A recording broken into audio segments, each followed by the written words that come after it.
I'm a little bit off my game this morning. I was looking for my phone so I could double check this. I was like, it's not around here.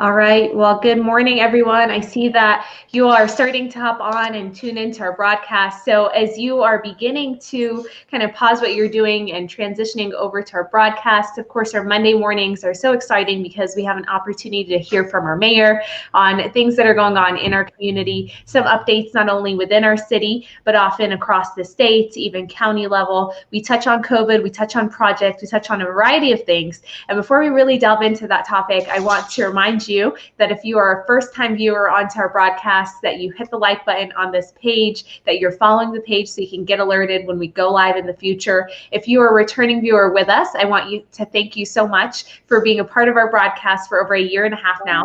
All of these videos, as you know, are found in the video section here on our Facebook page. They're also found on our YouTube channel and can be rewound, rewatched, and replayed at any point in time. I would like to reemphasize that sharing this video makes it even better because we reach a more audience, a larger audience, and they're more aware of what's going on in the communities. Now, if you haven't already connected with us on all of our social media platforms, we are on Instagram and Twitter at Westy Chamber, on LinkedIn, Westminster Chamber of Commerce. Of course, our website directly, for those of you that may not have navigated there before, is westminsterchamber.biz. And finally and lastly, at the same time that we stream this here on our Facebook page, we're actually streaming it on our YouTube channel as well. So if you know anyone that's not Facebook savvy or doesn't really care to log on to their Facebook page, especially with everything going on in the world right now, you can navigate them over to our YouTube channel.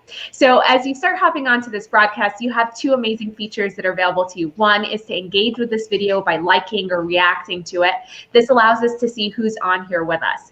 And the second, which is commenting on this video, allows us to direct some of our answers and conversation toward you and any of the comments that you may make. Now, of course, that doesn't stop you from giving us some good morning pleasantries. So I want to pull these up on our screen so you're able to see how some folks are already leveraging this. Now we have Parker Brown giving a great morning message to both the mayor and myself. Thank you, Parker, for tuning into the broadcast with us.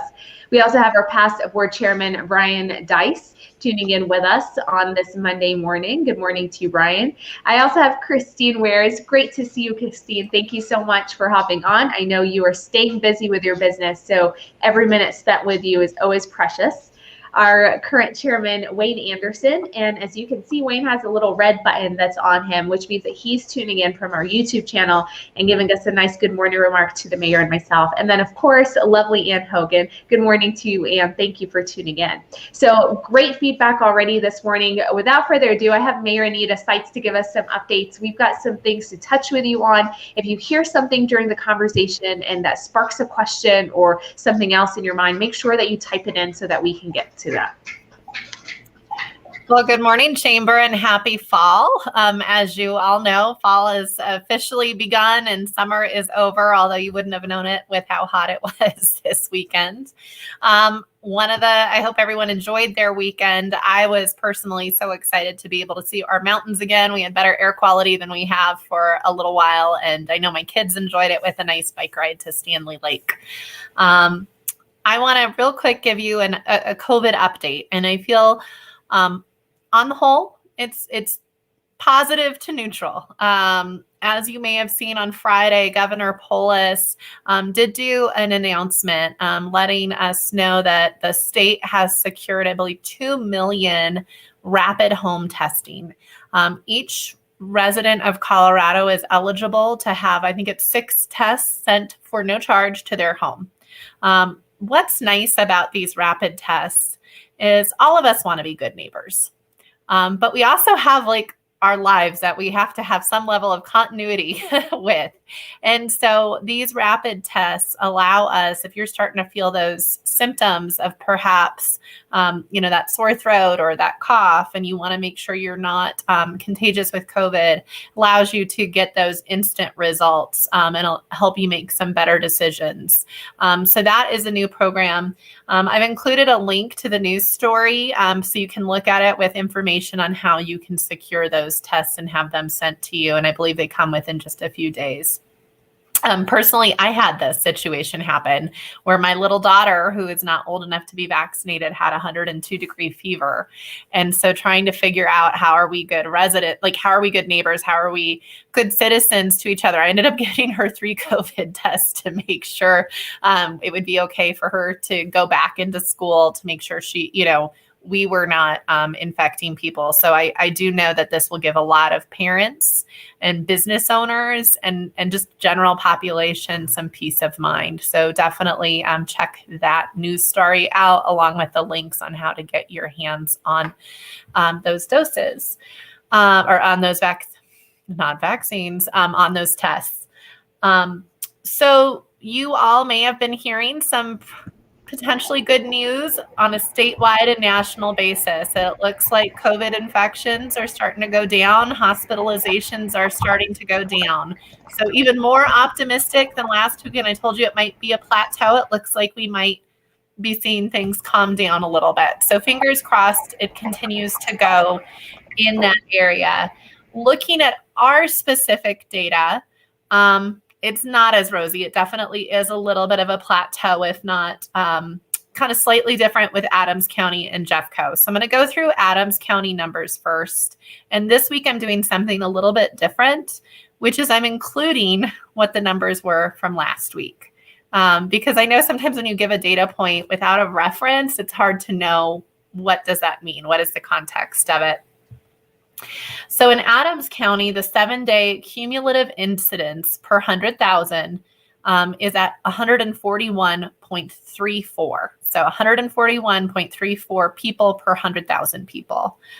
Last week, when I reported to you, it was at 177.45. So that's a decrease, a pretty substantial decrease.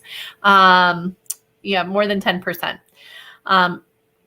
Then I'm going to give you Jeffco's numbers now. Jeffco, remember, only reports once a week, and it's on Mondays, and it's at 4 to 6 p.m. So the information I am giving you is very old indeed. It's 7 days old, just shy of 7 full days.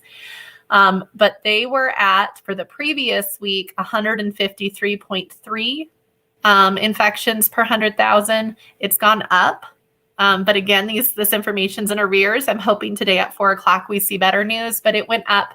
It went up to 168.6%, or not percent, 168.6 infected individuals per 100,000. So less than a 10% increase, but it was still an increase. The 7-day average test positivity in Adams County went down, not significantly, but a little bit. It was last week when I talked to you, it was at 7.1% of those tested were infected. It was at 6.89%. So I would consider that flat. In Jeffco, went up slightly, but again, pretty much flat. It was 5.4% the previous week and 5.8% last week. Hospitalizations in Adams County, it was down. So these are hospitalizations of people that we know have COVID or that it's kind of presumed COVID. Okay, so not the total hospital population, but that COVID population. And in Adams County last week when I reported to you, it was at 143 COVID or presumed COVID patients that were hospitalized. This week it's at 123. So again, it's a nice decline. Jeffco, again, it had been 59. It's 60 as of last Monday, so pretty flat.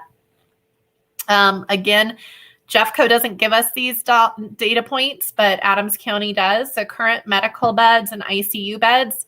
It's confusing at first because it sounds like it's telling a different story, but you have to remember these are ICU bed capacity for all types of patients, not just COVID patients. So cardiac, car accident, all of the things. ICU is at 92.3% capacity in Adams County. So that's pretty high. That's where we start to get worried. They're 92.3% full. They only have 7.7% capacity. Of all beds, including med surge beds, all of that, they're at 86% full. And they had previously been at 86.5% full. So, pretty flat. So that's kind of the information. This is the number that we used to look at when there was the dial metric and we could go from clear to blue. But remember, that is no longer exists, but I think it's still a good data point because this is the number that gets us nervous. So this is number of hospitalizations over 14 days per 100,000 of people. And it is at 1.54 in Adams County. So that is a decline from the 1.738 the previous week. That's the direction we like to see it going. Unfortunately, in Jefferson County, it went the other way. It's at 1.31. I have to hope that later today, when we look at that data, it's going to catch up and it's going to drop. No guarantees, but that's my hope based off of what Colorado is seeing and what we're seeing in Adams County. So if you want to look at these numbers yourself, because I've just confused you, or because you're just like me, somebody who likes looking at data, Juliet's included the links so you can look at Tri-County Health, Jefferson County, or the state data. So please feel free to peruse those numbers. But overall, we're trending in a better way than we have been the previous times I've talked to you. Are there any questions on COVID? I don't see any questions. I'm just quickly going to leave some of these links for folks so that way they can see it displayed on the screen while I ask you a quick question. And I'm so glad that you clarified with two important things. One, around the Jeffco numbers, because we just missed it just shy by reporting a little bit early in the morning. And then, of course, they update that number. And so for those that may see something later this afternoon that differs, that's what that difference is for. So I'm glad that you clarified that. There was also a question that kind of came to my mind, and that was as it relates to our hospitals. Again, I love the clarity that we're giving, that these numbers relate to everything, not just COVID. These are illnesses. We're looking at it to see the use on our hospitals and our ability to provide care for anyone, regardless of what we're in there for. Of those cases that are presumed, because we do have an estimated number that's there, that's in the hospital, that's being served, that has COVID, and of course some that we think is COVID or might be COVID, do they happen to update us and let us know if that in fact was an accurate number, if it wasn't, or where does it leave off after that? Yeah, so they're constantly, hospital data is always kind of lagging. So it's really lagging when it's Jeffco, because it's really kind of 2 weeks before, because it takes 2 to 3 weeks to get full reporting. So those numbers are adjusted as we see them. And so they've been really good about, so I said that there was 123 people hospitalized in Adams County right now that are either COVID or presumed COVID. Mm-hmm. They let us know that 21 of those are presumed COVID, right? So they're good at letting us know this is the gray area. And if you look, there's charts and stuff that'll allow you to see over time, how does the number adjust? Perfect. So thank you. Yeah, no, it was in so much detail, but I know that we have some folks and they're not necessarily hopping in right now, but they like to ask those very nuanced questions, and we just want to be able to answer them fully. So I'm glad that there's something that's there for them if they want to continue following. I also see Dave Carpenter. Thank you for giving us a thumbs up on this video and tuning in. There aren't any additional questions for us as it relates to some of these COVID numbers or items that we've shared, so we can just move on with our agenda, and if something else pops up, I'll have it displayed. I didn't mention it, but I'm sure people have seen that Pfizer booster shots for certain populations have been approved for use. And part of the thing driving this is just even if like month and a half ago, I think when I was talking to you, the effectiveness of the Pfizer vaccine against the Delta COVID infections and potentially hospitalization was really high. It was at like 91%. It's down to 77%. And so for some of the folks that are maybe either by age or medical condition, a little bit more vulnerable, it's a conversation to have with your doctor, but they have kind of changed the ruling and you are eligible now for a third dose, for a booster dose. So did want to make sure if you fall into one of those categories, it's worth a call to your doctor to ask what you should do. All right, moving on from COVID, our little more fun is talking about the budget. So last week we had a city council study session to go over the proposed 2022 budget. And there's a few things I want to make sure people bear in mind. Typically, Westminster does a 2-year budget cycle, which I think is really helpful for planning. It's a best practice. Because of the uncertainty that was associated with the pandemic, both, operationally and also financially, revenue streams, expenditures, just a lot of gray areas, we moved to doing 1-year budget cycles. So we did do a 1-year budget for 2021, now looking at it for 2022, so we can make some real-time adjustments with better data modeling, better kind of history of how consumers are responding, how the economy is responding, how employers are responding. So this budget reflects that. And if I have my wish, this is the last time we have a 1-year budget because it really is not ideal for planning, but I'm really impressed with what we were able to do.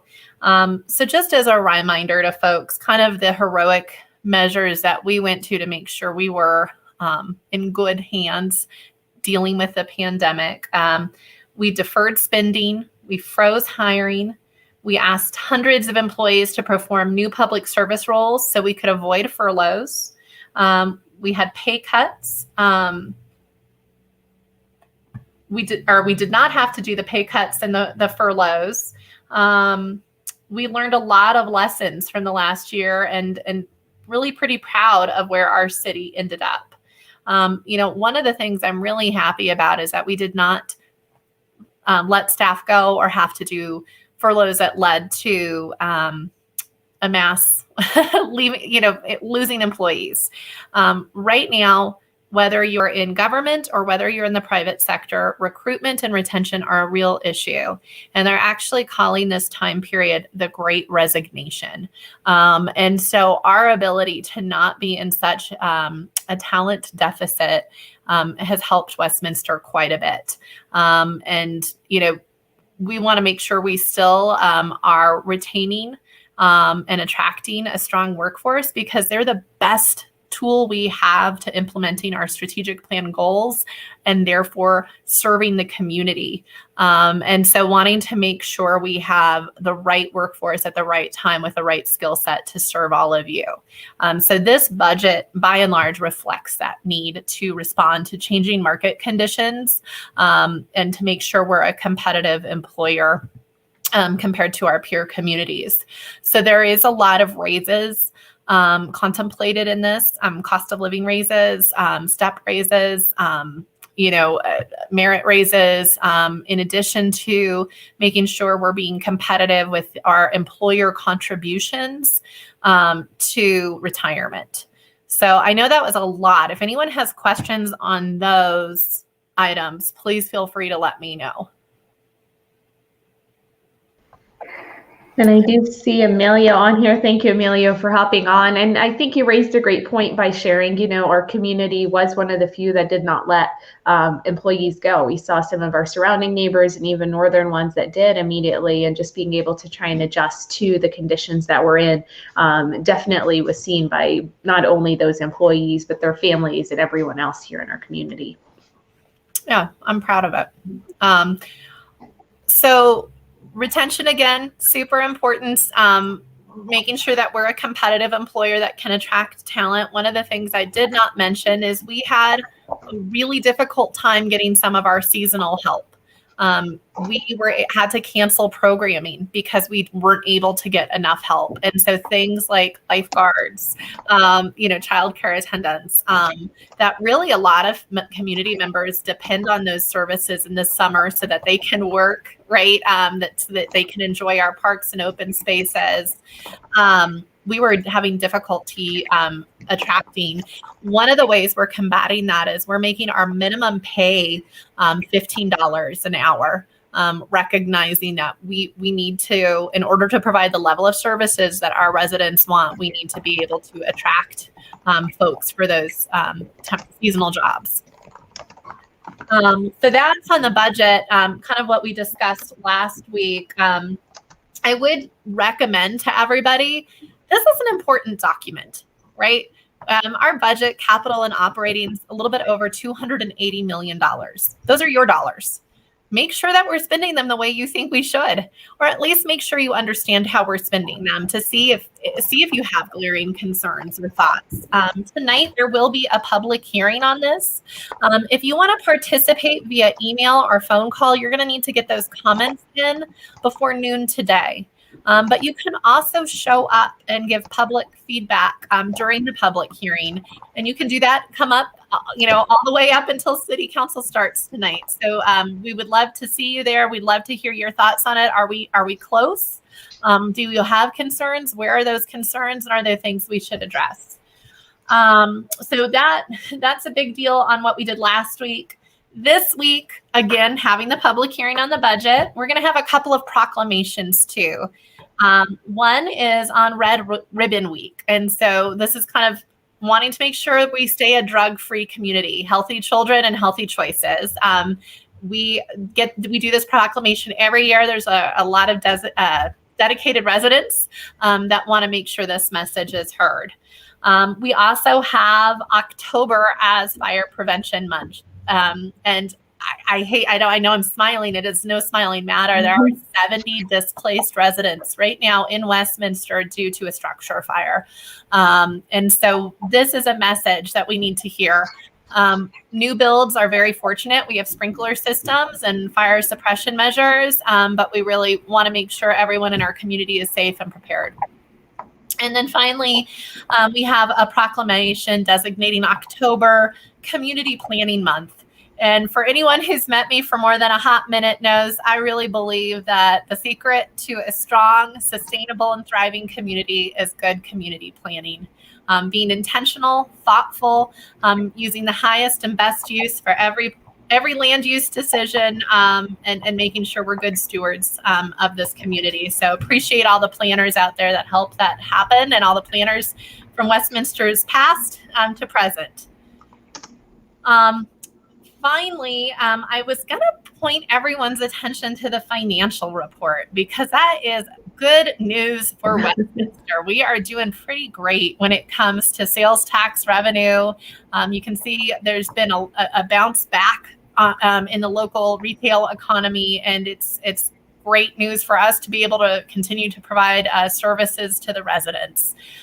Also, some of the more complicated financial reporting, like on the water utility fund, that kind of combined revenues for capital and operation and expenditures then would only be shown on operation, not capital. It's been simplified. And so we're comparing apples to apples, not apples to smoothies. So please take a peek at that. I was impressed, and just want to call out Tammy Hitchens and her staff for constantly wanting to make sure our financials are easily understood, read, and used to make good policy decisions. Then finally, this is really exciting for folks who care about our open space.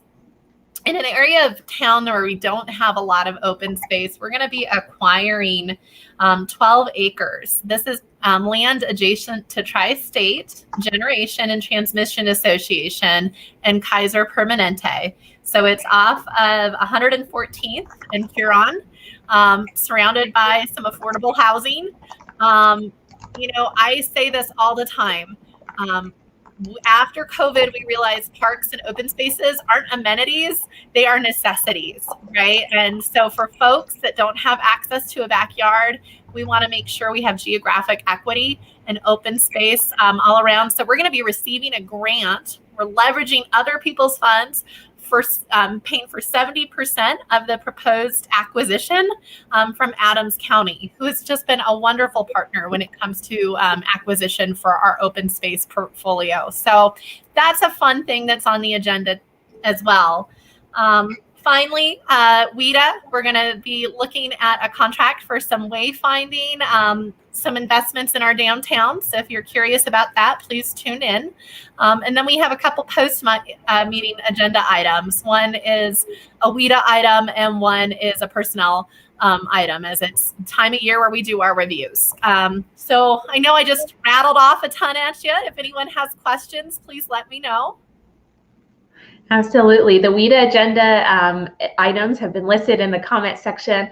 Of course, the link to the actual city council document agenda is available online, as our mayor has indicated. If you're interested in being a part of it, speaking up on any of the items that were in there, of course, the budget and some of these other projects that are going on, you have the ability to do so even from home, or you can come out in person. You will have to at least notify them if from home before the deadline that they have. Of course, you have until the evening to attend in person. We did get a quick comment from our past board chairman. I do see Brian Head on here and Jeff Wasden. Thank you for tuning in. Brian was giving you a nice congratulatory message about your Sam Mamet Award nomination. So I'm going to kind of pause on our regular agenda and have you share a little bit about this exciting nomination that you had. Well, I appreciate that. Thank you, Brian, and thank you, Juliet. I'm pretty humbled to have been nominated because I was in such amazing company. I did not win the award, but the award is for good governance. And Sam Mamet, some of you may not know that name, but he was the executive director for the Colorado Municipal League really for decades. And his name was synonymous with good local governance. He made it his mission to make sure Colorado municipalities were well situated to serve their communities in a way that had high integrity and great outcomes. And so he retired a few years back. The Colorado Municipal League named this this award in his honor. And so there were quite a few folks that were nominated. But to be in their ranks was incredibly humbling. They actually shared the award this year. Former Mayor Troxel from Fort Collins received the award. And I don't know if anyone knows him, true gentleman and just a service oriented leader. And then finally, the other award went to police chief, and I want to say it was Hirakawa.